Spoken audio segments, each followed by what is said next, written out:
সোরা, এই সোরা উঠ। কি রে কি হয়েছে? এই তো শরম করে না? কে শরম করবো কে? এই যে গ্রামের সবাই তোর চোর কয়। না আমার শরম মরম করে না। তোর শরমও করে না, এটা কোনো কথা? শরম করে না কারণ প্রতি বেলায় শরম বেচা আমি চারটা ভাত খাই। যা ঘুমাইতে দে। কি রে কুলসুম, তোর আর এক পায়ে নুপুর কই? সকালেই তো আসছিল মা। মাত্র 2 দিন আগে তোর 2 ভরি রূপা দিয়া নুপুর বানাই দিছি। আমি তো পুকুর ঘাট থেকে রাস্তা দিয়ে আইছি। এতক্ষণে তোর ওই নুপুর ওই বাসুরের পেটে চলে গেছে। বাসর তো বাচ্চারা আর কিছুই চুরি করে না, ওর নীতি জানো না?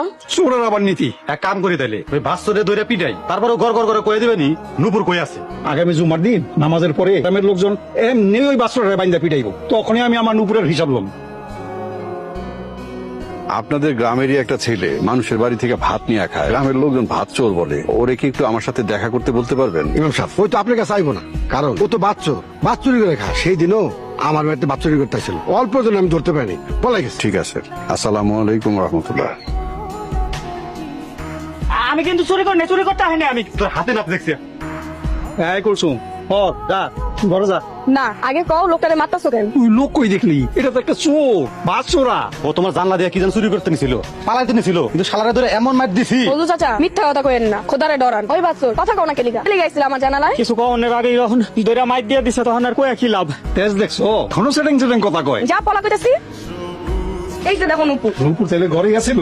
না, ভাতরে এই নুপুর দিতেই আইছিল। কি কস কুলসুম? আমার বিছানাতে এই নুপুর ছিল না। কে তুমি একটু আগে আমার বিছানা গুছাইলা? কথা তো ঠিক, ভাত চোর কি তাহলে নুপুর দিতে আইছিল? তোর বাপে জানলে তোরে জানে মাইরা ফেলাইবো। মা, লোকটারে মেরে ফেলাইবো সবাই মিলা। লোকটারে চলে যেতে কই মা। যদি এমন কথা মুখে আনোস তাহলে আমার মরা মুখ দেখবি। চল বাড়ি চল। আজকে তো এই চোর নিয়ে ধরতে, আজকে আমরা সবাই একসাথে আছি। আজকে যদি আমরা ধরতে না পারি তাহলে এই চোর রাত ধরা দেবো। আসসালামু আলাইকুম মেম্বার সাহেব। ওয়ালাইকুম সালাম। মেম্বার সাহেব আমাকে ঘর থেকে প্রতি রাত্রে ভাত চুরি করে। এ ভাত চোরের অত্যাচারে আমরা পুরো অতিষ্ঠ, আর একটা সঠিক বিচার করা উচিত। মেম্বার সাহেব এর একটা ভিত করা দরকার। মেম্বার সাহেব এই বাচ্চারে অনেক কষ্ট করে আমরা ধরছি, এইটার একটা কঠিন বিচার করেন আপনি। তোমরা যখন সবাই চাইতেছো বাসুর কঠিন শাস্তি পাইব, আই ফজলু বাসুরারে 101টা পেটরাঘাত কর। হে আল্লাহ, এই গ্রামের মানুষগো মনে দয়া মায়া দাও, নাইলে আমার মনে শক্তি দাও, যাতে আমি এই গ্রামের মানুষগো অন্যায় নির্মমতা সইতে পারি। হাতর একটা অসহায় মানুষ, তুমি তারে সাহায্য করো। দিলে ভালো হয়ে যাবো। না না থাক দিস না, ব্যথা লাগে রে।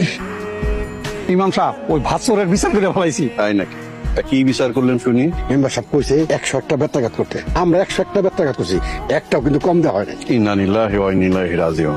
এইসব আপনারা কি করছেন?